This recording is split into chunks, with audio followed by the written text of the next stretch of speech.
If you were alive and owned a radio in the 1950s, then you know about Chuck Berry. If you weren't alive then, you still know about Chuck Berry. He has been around for a long, long time. For those who know rock and roll, the songs that Chuck helped memorialize, he wrote a Maybelline, Roll Over Beethoven, Johnny Be Good. Those are legendary sounds, and that's the original rock and roll. The thumping bat beats and the driving rhythms are hard to find in current pop music, and yet the revival of early rock and roll, it's still interesting, and it still has a huge, huge following because it's the real thing, isn't it? It's basic, yeah. It's basic music, simple. At least I hope it to be. Yeah. My music is, anyway. Are you surprised 20 years ago, well, more than 20 years ago, when you were writing Maybelline and whatnot, that there'd still be an audience 20 years later? Well, you know, it's so fascinating in the beginning that you don't think of 20 years from now, you know. I didn't think of how it would be now. That famous duck walk that you are doing there, where did that come from? Why? Well, you know, when I was a kid, I used to, like, scoot under the table, and whenever company would come around, you know, well, my sisters or parents would tell me, go under the table, you know, and I'd do it, you know. It was like an entertainment for the family or aunts or whatever. And one time at the Paramount, it was, when I first did it, Brooklyn Paramount, I did it in the act on an instrumental and played my guitar, and I got a big ovation, so I coined it as one of the things I should do in the act. And since I've been doing it.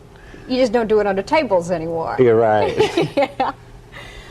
A lot of people might wonder, look at Chuck Berry performing on stage. You are, I think I can say this affectionately, a crazy man on the stage. Crazy legs, I've been called. Yeah. By the way, I appreciate that founding fathers, you know. There's been so many empires, kings are kind of going out of style. Yeah. I'm so glad. Thank you. Yeah, right. Thank you. I mean, I'm not the source authority for the founding fathers, but I'll take the thanks anyway. But I don't know who would you say is the founding father of rock and roll, if not yourself? Well, it's not for me to say, but I'm surely a cog in the wheel, as my pop used to say. Yeah, cog in the wheel.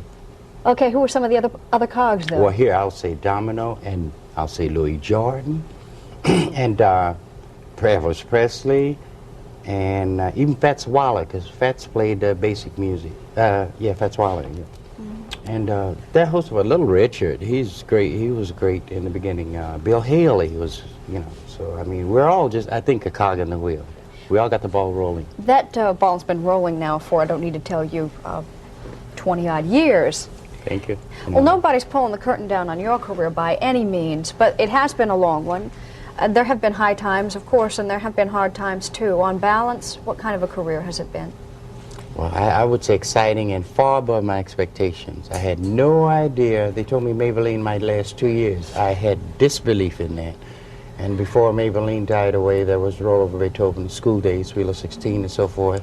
And it has perpetuated and continued until and through now. So it's far above my expectations. Maybelline would be a middle-aged lady by now, and she's still shaking, isn't well, she? Wheel of 16 is 34 now.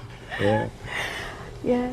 The Beatles and the Rolling Stones are stepchildren of yours in a way. They will give Chuck Berry a lot of credit. Are you kind of proud of those kids? I am very much. How old are you now? 51. You're 51, and you're still a rocker yourself? Oh, yeah, I can boogie a little bit. Yeah. They call it rock, you know. Well, enough people are playing the works of Chuck Berry. I suppose you can do some borrowing on your own. Thank you for being with us. You're a delight. It's a pleasure. It's a delight off stage, too.